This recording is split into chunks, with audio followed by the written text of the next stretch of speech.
تو پیاری بہنوں، ہم معین اور تاج الدین کے سائے ہیں، اس لیے میں بھٹک سکوں یہ مجال کیا، میرا رہنما کوئی اور ہے۔ ہم بھٹک نہیں سکتے کہ ہم کس کے ہیں؟ صراط الذین انعمت علیہم، صراط الذین انعمت علیہم۔ پڑھتے نا، کب پڑھتے ہیں؟ سورہ فاتحہ میں پڑھتے نا، اللہ ان کا راستہ جن پہ تیرا انعام ہوا۔ کس کا؟ تیرا انعام والے بندے وہ ہے کون؟ وہ محی الدین ہے، وہ معین الدین ہے، وہ تاج الدین ہے، وہ اماں صاحبہ ہے۔ یہ انعام والے ہیں۔ اور انعام میں کیسا؟ کوئی بولے میں بہت عبادت کی، کئی چلے کیے، لیکن ایک دعا ہی قبول نہیں ہو رہی، تو عبادت کا کیا مطلب ہو؟ اور دعا کی قبولیت کیا دلیل ہے؟ کہ اللہ کے یہاں مقبول ہے، اللہ کے یہاں مقبول ہے، اللہ ان کی سنتا ہے۔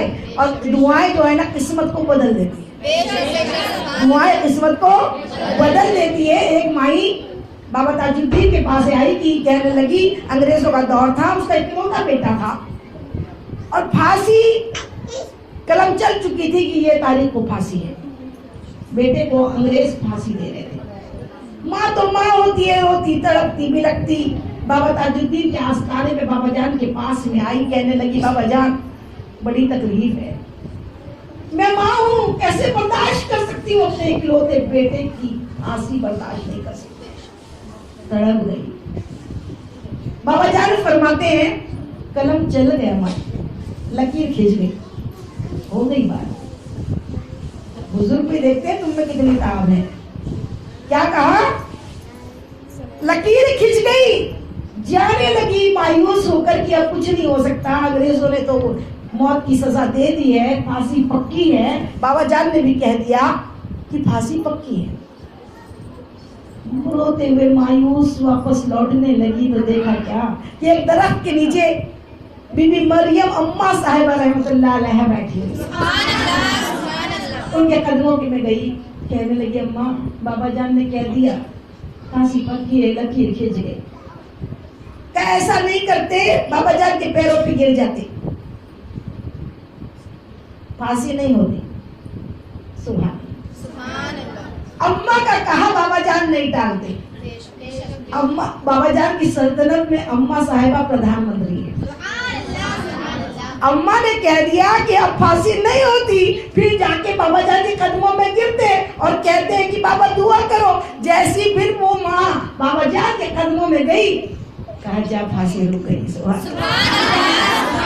اتنا بڑا کرشمہ کہ جو انگریزوں نے پھانسی کی سزا دے دی تھی، وہ بچہ جیتا جاگتا ماں کو آتا۔ یہ انعام ہے، یہ دعائیں قبول ہوتی ہے، کیسی ہوتی ہے؟ کوئی بولے اپنے دل سے بول رہے ہیں ارجمن باجی، تو دل سے میں نہیں بولی تھی کچھ بھی، قرآن کی روشنی میں اور حدیث مبارکہ کی روشنی میں بولی تھی۔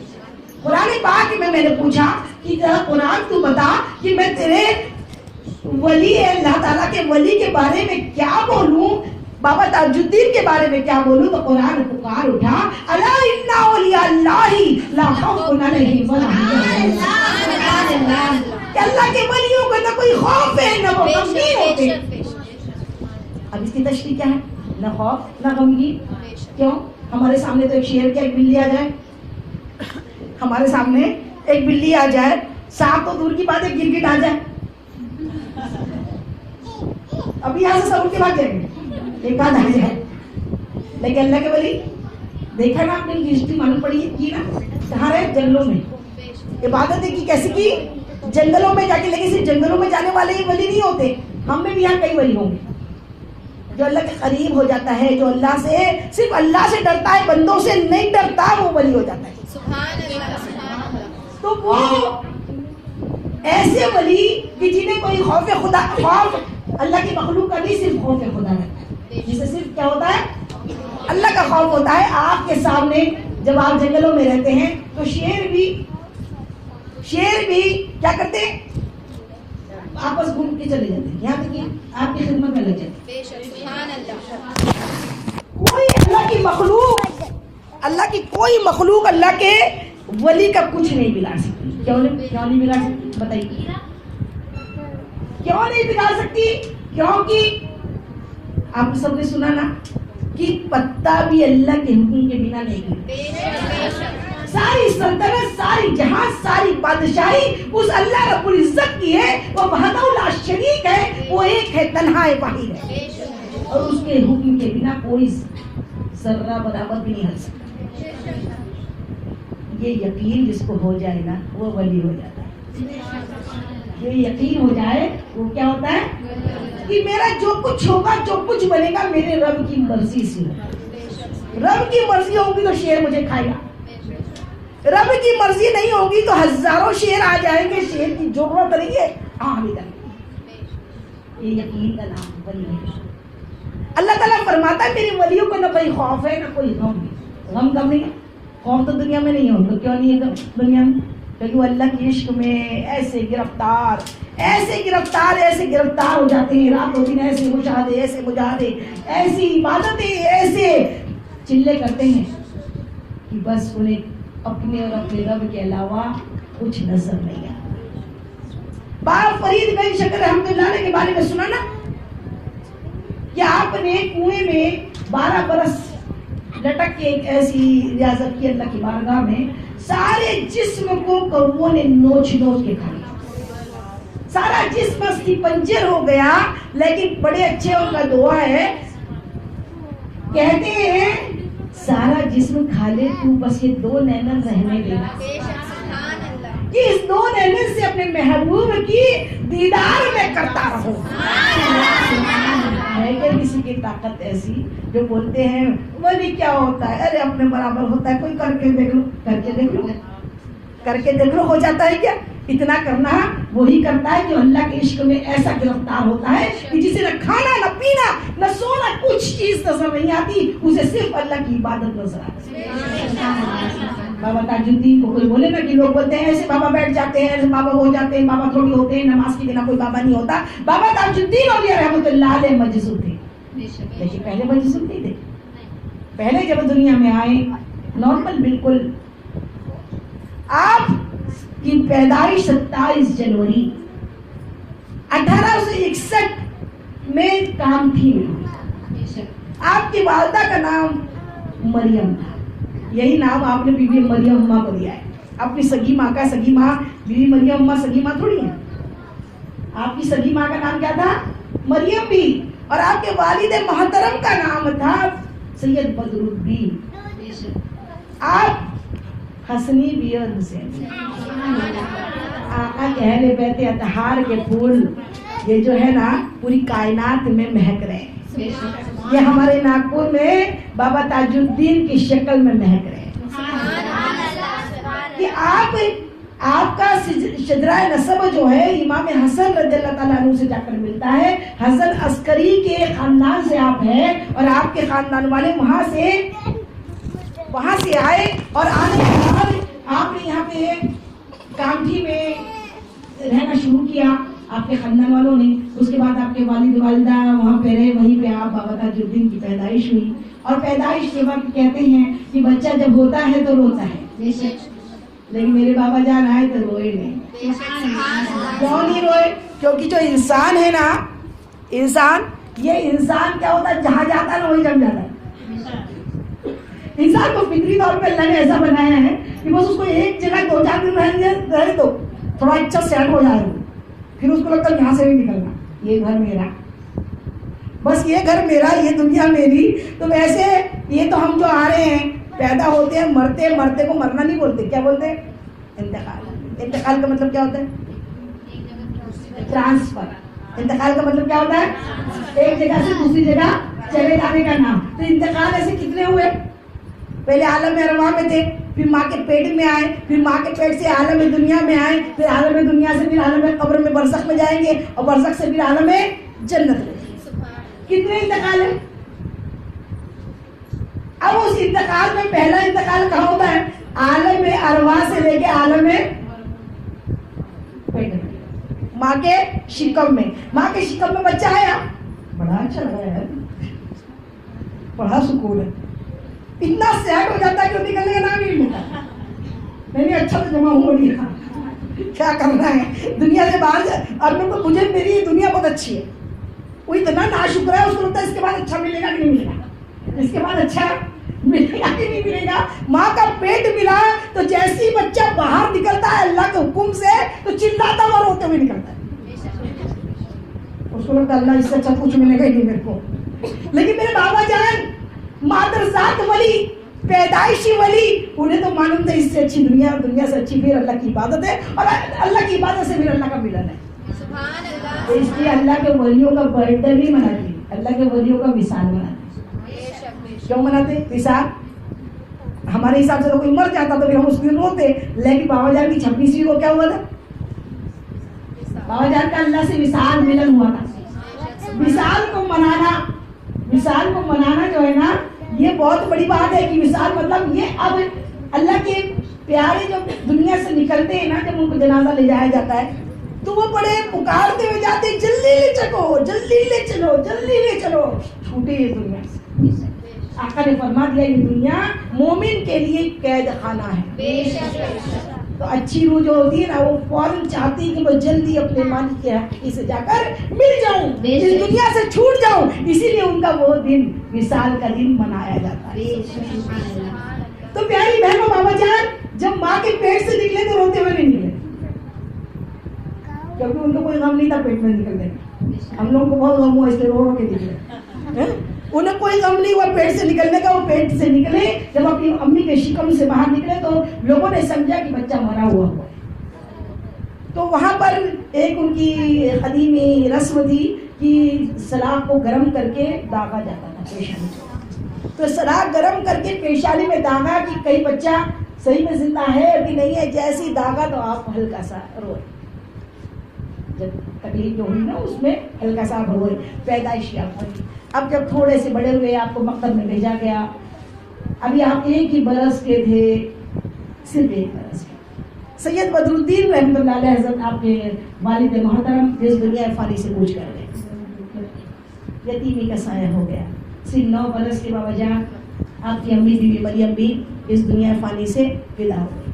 اب آپ کی پرورش کا بار آپ کی نانی حضرت کلثوم بی پہ آ کر لگی. حضرت بی بی کلثوم آپ کی نانی جان جو تھی, نانی اماں, وہ نانی اماں نے بڑی پیار محبت شفقت سے آپ کو پالا پوسا بڑا کیا. اور جب آپ کو مکتب میں بھیجا پڑھنے کے لیے, تو جب آپ مکتب میں پڑھ رہے تھے تو جب آپ کو آپ کے استاد مولوی صاحب آپ کو پڑھا رہے تھے, اچانک ایک مجذوب مدرسے میں داخل ہوئے. وہ عبداللہ شاہ رحمۃ اللہ علیہ جو کامٹھی شریف میں, کامٹھی میں اسٹیشن کے پاس آپ کی درگاہ شریف ہے, آپ کا آستانہ ہے.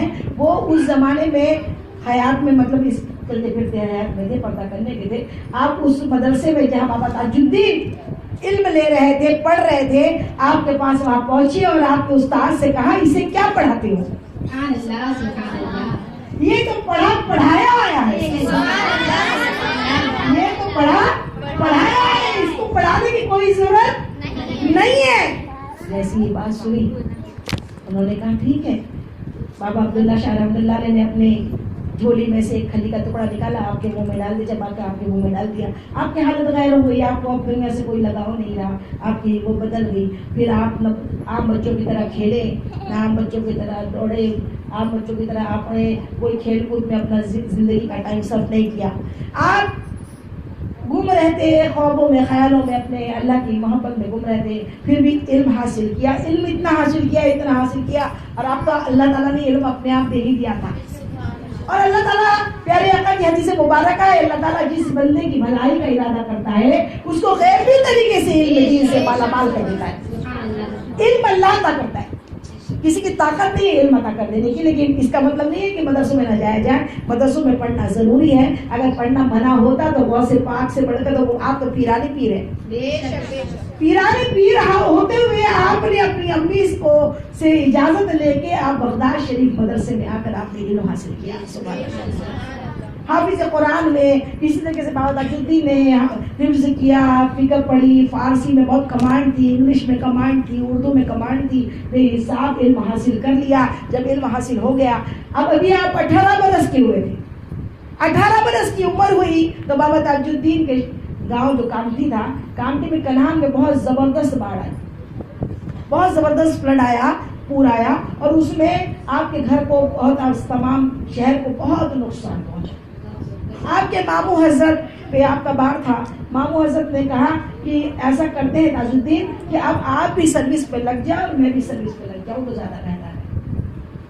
یہ کہہ کے ماموں حضرت نے آپ کو ریجیمنٹ میں، انگریزوں کا راج تھا، فوج میں بھرتی کر دیا۔ فوج میں آپ بھرتی ہو گئے، فوج میں بھرتی ہو کے آپ کی پوسٹنگ ساگر میں ہو گئی۔ ساگر جو ہے ایم پی میں شہر ہے، بہت بڑا شہر ہے ساگر۔ ساگر میں آپ کی انگریزوں کے ریجیمنٹ میں بخشش، آپ کی بھرتی ساگر میں پوسٹنگ ہو گئی، اور آپ کے ماموں چاندہ میں، چندرپور میں فورسٹ ڈپارٹمنٹ میں سروس کر رہے۔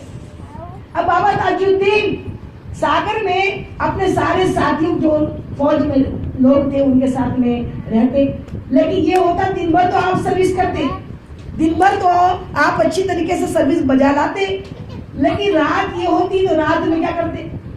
رات میں آپ اپنے بیرک سے غائب ہو جاتے، چلے جاتے۔ آپ کے دوست جو تھے، کامٹی سے کنیکٹ جو تھے، ان کو لگا کہ کیا معلوم تاج الدین روز رات میں کہاں چلے جاتا ہے، جوان لڑکا ہے۔ لوگ تو کیا ہوتا ہے، اچھے کو بھی برا تلاش کرنے لگتے ہیں، اچھائی میں بھی برائیاں ڈھونڈنے لگتے ہیں، لیکن لوگوں سے کچھ نہیں، ہمارا دل اللہ کی بارگاہ میں پاک ہونا چاہیے اور سارا حساب اسی کو دینا ہے، اسی لیے ہر لمحہ ہر پل اس سے ڈرنا چاہیے۔ دنیا میں اچھا سرٹیفکیٹ دے، برا دے، اس سے مطلب نہیں، قبر میں صرف اس کا سرٹیفکیٹ کام آئے گا۔ تو آپ کو اللہ تعالیٰ سے اتنی محبت تھی کہ دن بھر تو آپ سروس کرتے، رات کو غائب ہو جاتے۔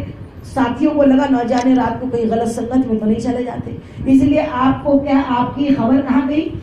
نانی حضرت کے پاس۔ اب نانی تو آپ کی سرپرست تھی، کلثوم بھی آپ کی نانی تھی، وہ کانٹی میں تھی۔ نانی جان کے پاس میں خبر گئی بابا تاج الدین کی کہ آپ کا ناتی شاید بگڑ گیا ہے، رات کو غائب ہو جاتا ہے۔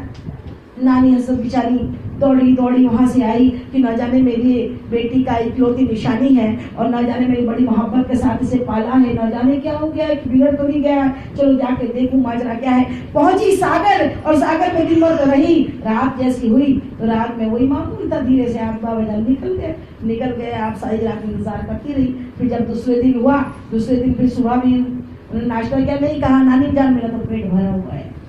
اس کے بعد میں پھر رات آئی، نانی جان نے کہا کہ اب ایسا کرنا پڑے گا، چپ چاپ پیچھا کرنا پڑے گا کہ میرا یہ نواسا جاتا کہاں ہے۔ نانی جان رات میں چپ چاپ سے جب بابا تاج الدین نکلے، دھیرے سے نانی جان بھی پیچھے نکل گئی اور چھپ کے ان کا پیچھا کیا تو دیکھا کیا کہ ساگر میں حضرت داؤد مکی رحمت اللہ علیہ کی درگاہ، بڑا خوبصورت دربار ہے۔ وہ پہلے ساگر کے باہر تھا، اب ساگر کے سینٹر میں آ گیا ہے، اس ٹائم بستی کم تھی، تو ساگر کے باہر حضرت داؤد مکی رحمت اللہ علیہ کی درگاہ شریف تھی۔ بابا جان رات میں جب نانی حضرت پیچھے گئی تو دیکھا کہاں پہنچے، تو دربار میں پہنچ گئے۔ دربار میں جا کے آپ دربار کے اندر داخل ہو گئے اور آستان میں جا کے اپنے ورد و وظائف اور نمازوں میں مشغول ہو گئے۔ ساری رات نانی حضرت دیکھتی رہی کہ میرے نواسے کا یہ ایک عجب حال ہے کہ ساری رات عبادت میں مشغول ہے، صبح ہوتے ہوتے نانی جان اپنے بستر پہ آ کے چپ چاپ لیٹ گئی۔ یہ نہیں بتایا میں گئی تھی، صبح کو بابا تاج الدین آئے تو کہا بیٹا ناشتہ کرو، ہاتھ میں پتھر تھے، کہا اماں نانی جان میں تو یہی لڈو پیڑے کھاتا رہا، آپ بھی کھاؤ، یہ کہہ کے پتھر دیے، پتھر لڈو بن گئے۔ سبحان، یہ انعام والے بندے، یہ انعام والے کہ پتھر لڈو بن جائے۔ اب نانی جان سمجھ گئی کہ میرا نواسا کوئی عام نہیں ہے، یہ بڑا خاص ہے، اور اس کو اب ڈسٹرب کرنا بیکار ہے، ان کو جیسا چل رہا ہے چل رہے دو، آپ چپ چاپ پھر کام کی واپس آ رہی۔ بابا جان کا وہی دستور چلتا رہا، لیکن دن میں بھی یہ حال ہوا۔ دن میں حال یہ ہوا کہ جو انگریز افسر ان کو چھاونی میں گولہ بارود میں تعینات کر کے جاتا کہ اس کی حفاظت کرو، تمہیں یہاں پہ ڈیوٹی ملی ہے، یہاں پہ پوسٹنگ ہے، تمہیں یہ گولہ بارود کو دیکھنا ہے، یہاں پہ آپ کو کھڑے رہنا، تعینات رہنا ہے۔ اب یہ بول کے وہ ناگپور سے کامٹی گیا تو دیکھا کیا کہ کامٹی کے بیچ میں جنگل میں بابا جان نماز پڑھتے نظر ہے۔ بابا جان نماز پڑھ رہے ہیں، اس نے بڑے غور سے دیکھا یہ تو تاج الدین ہے، یہ تو تاج الدین ہے، میں نے اس کو وہاں پہ ڈیوٹی پہ لگا کے آیا ہوں اور یہ یہاں پر کیا کر رہا ہے۔ تو وہ انگریز غصے میں کی حالت میں واپس گھوڑا لے کے پھر وہی جگہ پر چھاؤنی پہ آیا, وہاں پہ آ کے دیکھا تو بابا جان اپنے ڈیوٹی پہ تعینات ہے. اس کو لگا یہ تو بڑا غلط ہو گیا, میں نے کسی اور کو دیکھ لیا ہوگا شاید, یہ تو یہاں پہ تعینات ہے جہاں پہ برابر ہے. وہ سوچا کہ میں چلاؤں گا کہ نہیں ہے کر کے آ کر پھر اب واپس گیا تو پھر راستے میں وہاں دیکھا تو پھر نماز پڑھتے نظر آئے. اب بڑے غور سے دیکھا تو سمجھ گئے یہ تو وہی تاج الدین ہے. اب پھر واپس آیا, پھر دیکھا تو یہاں تعینات ہے. ایسا دن بھر یہی چکر کیا, پریشان ہو گیا. آخر اس دن تو کچھ نہیں بولا. دوسرے دن کہنے لگا, جب بابا جان آئے اپنی وردی پہنی, اپنے سب وہ میڈل وغیرہ لگائے, اور لگانے کے بعد میں جب جیسی اپنی وردی پہن کے اپنے ڈیوٹی پہ جانے لگے تو کہا تاج الدین یہ کیا ہے, دو جگہ سروس, تم یہاں بھی نظر آئے تم وہاں بھی نظر آئے, یہ کیا ماجرا ہے. بابا جان کے سمجھ گئے اس نے میرا راز فاش کر لیا, دیکھ لیا. ہم ہیں تو 2 رکعت پڑھتے نا, اگر کوئی آ گیا تو لمبی رکعت کرتے اس کو. شوبازی ریا اسلام میں بالکل جائز نہیں ہے. کوئی آ جائے تو نماز کو شارٹ کر لو, لیکن شو کر کے اس کو لمبا, کیونکہ وہ کس کام سے آیا ہے کیا معلوم ہے, اس کے لیے ارجنسی ہو سکتی ہے. نماز اللہ تو ہمارے ساتھ ہے نا, اللہ ہمارا جا رہا نہیں ہے کہیں, وہ ہمارے پاس ہے. ہم اپنی نماز اس کے بدا کے بعد میں پڑھ سکتے ہیں, لیکن اس کو دکھانے کے لیے ہم اور 2 رکعت 4 رکعت کہ وہ سمجھے بڑی نمازی ہے. یہ بولا بابا تاج الدین سمجھ گئے کہ انگریز نے دیکھ لیا, میرے افسر نے, کہ بابا تاج الدین میں نماز وہاں پڑھ رہا تھا اور یہاں ڈیوٹی کر رہا تھا. کہا بابا کیوں تاج الدین یہ کیا ماجرا ہے, تم وہاں بھی نظر آئے یہاں بھی نظر آئے. فرماتے ہو جی ہو, آپ کا ایسی اسٹائل تھا.